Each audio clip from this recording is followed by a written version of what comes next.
بسم اللہ الرحمن الرحیم. In the name of Allah, the Beneficent, the Merciful. حق جل مجدہ ارشاد فرماتے ہیں فَكَذَّبُوهُ، پھر انہوں نے اس کو جھٹلایا، فَأَنْجَيْنَاهُ، پھر ہم نے بچا لیا اس کو، وَالَّذِينَ مَعَهُ، اور ان کو جو اس کے ساتھ تھے، فِي الْفُلْكِ کی کشتی میں، وَأَغْرَقْنَا الَّذِينَ كَذَّبُوا بِآيَاتِنَا، اور ہم نے ڈبو دیا ان لوگوں کو جو جھٹلاتے تھے ہماری آیتوں کو، اِنَّهُمْ كَانُوا قَوْمًا عَمِينَ، بے شک وہ لوگ تھے اندھے۔ پچھلے درس کے اندر بات گزری ہے کہ اللہ کے نبی حضرت سیدنا نوح علیہ السلام نے جب قوم کے سامنے بات رکھی، انہیں توحید کی دعوت دی، اپنی رسالت کا ان کے سامنے تذکرہ کیا، تو لوگوں نے کہا کہ آپ انسان ہیں، آپ ہم میں سے ہیں، آپ پر وحی کیسے آ سکتی ہے؟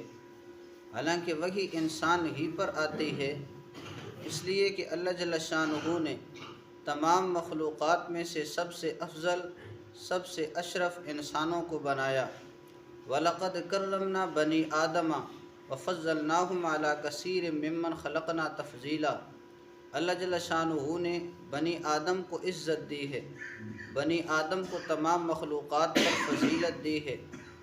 ایک جگہ پر اللہ جل شانہ ارشاد فرماتے ہیں لَقَدْ خَلَقْنَا الْإِنسَانَ فِي أَحْسَنِ تَقْوِيمٍ، کہ ہم نے انسان کو سب سے خوبصورت پیدا کیا۔ اسی طرح سیدنا ابراہیم علیہ السلام کی دعا دیکھیے، وہ اللہ جل شانہ سے دعا کرتے ہیں ربنا وابعث فیہم رسولا، اے اللہ ان میں ایک رسول بھیج، لہٰذا رسول انسانوں میں سے ہی آئے گا۔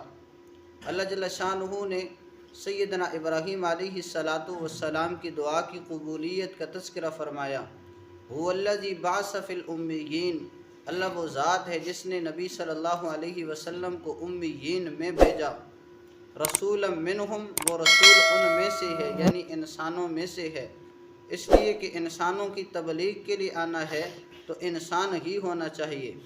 حضور علیہ السلام سے کئی مرتبہ قرآن مجید کے اندر یہ بات کہلوائی گئی، قل، آپ صلی اللہ علیہ وسلم فرما دیجئے، انما انا بشر مثلکم، کہ میں تم جیسا انسان ہوں، لیکن یہ بات یاد رکھنا، یوحا الیہ، اللہ نے میری طرف وحی کی ہے، تمہاری طرف وحی نہیں ہوئی، اور وحی کسی پر آ جانا یہ اللہ کی طرف سے بہت بڑے اعزاز کی بات ہے، اس کی وجہ سے میرا مرتبہ بہت بلند ہو جاتا ہے، اللہ جل شانہ نے مجھے یہ اعزاز بخشا ہے۔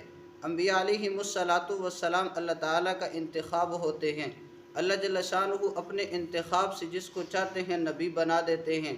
ان اللہ اختارنی واختار لی اصحابی، اللہ جل شانہ نے مجھے بھی چنا ہے، میرے لیے میرے اصحاب کو بھی چنا ہے، لہٰذا جس طرح انبیاء علیہم السلام انتخاب خداوندی ہیں، ایسے ہی صحابہ رضوان اللہ تعالیٰ علیہم اجمعین بھی انتخاب خداوندی ہیں۔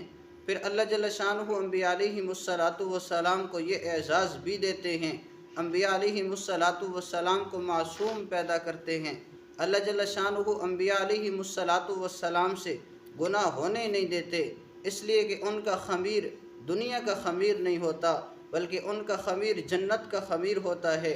جیسے جنتی جنت کے اندر چلا جائے گا، جب جنت کے اندر جائے گا جنت کے اندر گناہ نہیں کرے گا، اس کی آنکھ وہی دیکھے گی جو اللہ جل شانہ کی چاہت ہوگی، اس کے کان وہی سنیں گے جو اللہ جل شانہ کی چاہت ہوگی، اس لیے انبیاء علیہم السلام کو اللہ جل شانہ معصوم پیدا فرماتے ہیں، تو لہٰذا ہیں انسانوں میں سے، لیکن اللہ جل شانہ انہیں کئی اعزازات دیتے ہیں جس کی وجہ سے ان کی فضیلت بہت زیادہ بڑھ جاتی ہے۔ پھر اسی طرح میرے اور آپ کے آقا حضرت محمد الرسول اللہ صلی اللہ علیہ وسلم سب سے بلند مقام پر فائز ہیں۔ حضور صلی اللہ علیہ وسلم فقط نبی نہیں، امام الانبیاء ہیں، افضل الانبیاء ہیں، آخر الانبیاء ہیں۔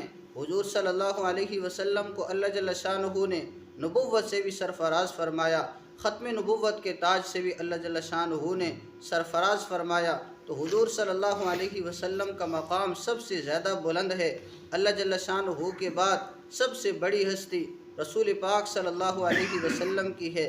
تو آج کی آیت مبارکہ کے اندر فرمایا فَكَذَّبُوهُ، قوم نے سیدنا نوح علیہ السلام کو جھٹلا دیا، انہیں جھوٹا قرار دے دیا کہ تم ہم میں سے ہو، تم ایک انسان ہو، نادار قسم کے ہو، تمہارے پاس مال و دولت نہیں، تمہارے پاس کوٹھی نہیں، باغات نہیں، تم پر کیسے اللہ کی وحی اتر سکتی ہے؟ ہم تجھے نبی ماننے کے لیے تیار نہیں، ہم تجھے اللہ کا رسول ماننے کے لیے تیار نہیں۔ لہٰذا قوم نے کہا فَكَذَّبُوهُ، جھٹلا دیا، ان کو جھوٹا قرار دے دیا، حالانکہ اللہ کا نبی جھوٹا نہیں ہوتا، جھوٹ نہیں بولتا۔ فَأَنْجَيْنَاهُ وَالَّذِينَ مَعَهُ فِي الْفُلْكِ، پھر اللہ جل شانہ کی طرف سے ان لوگوں پر عذاب آیا۔ عذاب کیوں آیا؟ اس لیے کہ سیدنا نوح علیہ السلام نے 950 سال تبلیغ کی ہے، فردن فردن لوگوں کے پاس بھی گئے ہیں، اجتماع کے اندر بھی خطاب فرمایا ہے۔ سورہ نوح اگر پڑھی جائے تو اس کے اندر سیدنا نوح علیہ السلام کی تبلیغ کا تذکرہ ملتا ہے۔ ایسے ایسے طریقے اختیار کیے لیکن قوم نے ایک نہ سنی۔ 40 مرد اور 40 عورتیں، صرف یہ بندے ایمان لائے، باقی سارے کے سارے کافر نکلے، سب نے انکار کر دیا۔ تو لہٰذا اللہ جل شانہ نے سیدنا نوح علیہ السلام کو بتا دیا کہ آپ پر جو ایمان لا چکے ہیں اس کے علاوہ اب کوئی ایمان لانے والا نہیں۔ تو لہٰذا سیدنا نوح علیہ السلام نے پھر ان پر بد دعا فرمائی، وقال نوح رب لا تذر علی الارض من الکافرین دیارا، کہ کسی کافر کو یا اللہ زمین پر مت چھوڑنا۔ تو اللہ جل شانہ نے سیدنا نوح علیہ السلام کو حکم دیا کہ آپ کشتی بنائیں۔ جب کشتی بنا رہے تھے تو اس وقت بھی قوم کے لوگ تمسخر اڑا رہے تھے کہ یہاں پر پانی نہیں ہے اور پانی کے اوپر کشتی چلتی ہے، آپ کشتی کیوں بنا رہے ہیں؟ لیکن انہیں کیا پتہ تھا کہ یہ اللہ تعالیٰ کا حکم ہے، اور پھر اللہ کی طرف سے ان پر سیلاب کا عذاب آنا ہے، سیلاب کے اندر پانی آ جائے گا، پھر اس پانی پر اس کشتی نے چلنا ہے۔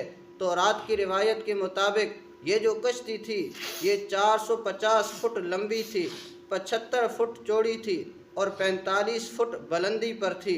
تو لہٰذا اتنی یہ بڑی کشتی تھی، سیدنا نوح علیہ السلام نے تیار کی۔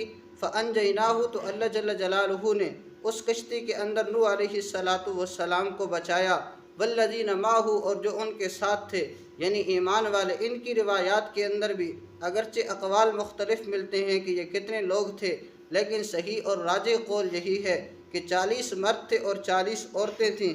ان کو اللہ جل شانہ نے کشتی کے اندر بچا لیا۔ پھر یہ جو کشتی تھی یہ 150 دن چلتی رہی، یعنی 5 ماہ یہ کشتی چلتی رہی، اور پھر آرمینیا کی پہاڑیوں میں سے ایک پہاڑی جودی پر جا کر ٹک گئی۔ سیدنا نوح علیہ السلام کے 3 بیٹے سام، حام، یافز اس کے اندر موجود تھے، انہی سے پھر نسل انسانی آگے چلی ہے، اور جو افراد تھے ان سے نسل نہ چلی، بلکہ یہ جو سیدنا نوح علیہ السلام کے 3 بیٹے تھے ان سے آگے نسل انسانی چلی ہے۔ تو لہٰذا اللہ جل شانہ نے ہمیشہ انبیاء علیہ السلام کو اور انبیاء علیہ السلام پر ایمان لانے والوں کو کامیاب فرمایا۔ وَأَغْرَقْنَا الَّذِينَ كَذَّبُوا بِآيَاتِنَا، جنہوں نے سیدنا نوح علیہ السلام کو جھٹلایا تھا، اللہ کی آیتوں کا انکار کیا تھا، اللہ جل شانہ نے انہیں ڈبو دیا۔ سیدنا نوح علیہ السلام کا بیٹا کنعان، اس نے بھی اپنے والد نبی پر ایمان نہ لایا، تو لہٰذا صرف بیٹا ہونے کی وجہ سے بچ نہیں گیا بلکہ یہ بھی ڈبو دیا گیا۔ اِنَّهُمْ كَانُوا قَوْمًا عَمِينَ، بے شک یہ لوگ اندھے لوگ تھے۔ اندھا ہونے سے مراد یہ نہیں ہے کہ آنکھوں سے نابینا تھے، بلکہ اندھا ہونے سے مراد یہ ہے کہ دل کی بصیرت ان کے پاس نہیں تھی، دل کے اعتبار سے یہ اندھے تھے۔ اللہ جل شانہ سیدنا محمد الرسول اللہ صلی اللہ علیہ وسلم کے متعلق اسی صورت کے آخر میں بیان فرمائیں گے کہ لوگ ان کو دیکھ رہے ہیں لیکن لا یبصرون، دیکھ نہیں پاتے۔ وہاں پر بھی مراد یہی ہے کہ سیدنا محمد الرسول اللہ صلی اللہ علیہ وسلم کی طرف دیکھنے والے جو لوگ ہیں وہ دل کی بصیرت نہیں رکھتے، دل کے اعتبار سے اندھے ہیں۔ گویا کہ وَلَٰكِن تَعْمَى الْقُلُوبُ الَّتِي فِي الصُّدُورِ، کہ جو سینوں کے اندر دل ہے یہ اس اعتبار سے اندھے ہیں، آنکھوں کے اعتبار سے دیکھنے والے ہیں۔ اللہ جل شانہ نے ساری قوم کو اندھا فرمایا کہ ان کے پاس آنکھیں بظاہر تو ہیں لیکن دل کے اعتبار سے اندھے ہیں۔ اللہ کی وحدانیت، نبی کی رسالت انہیں سمجھ میں نہیں آتی۔ اللہ کے نبی سیدنا نوح علیہ السلام نے ان کے سامنے اتنی محنت کی، توحید کو رکھا، لیکن یہ لوگ سمجھنے کے لیے تیار نہ ہوئے۔ اللہ جل شانہ قرآنی تعلیمات سمجھ کر عمل کرنے کی توفیق عطا فرمائے۔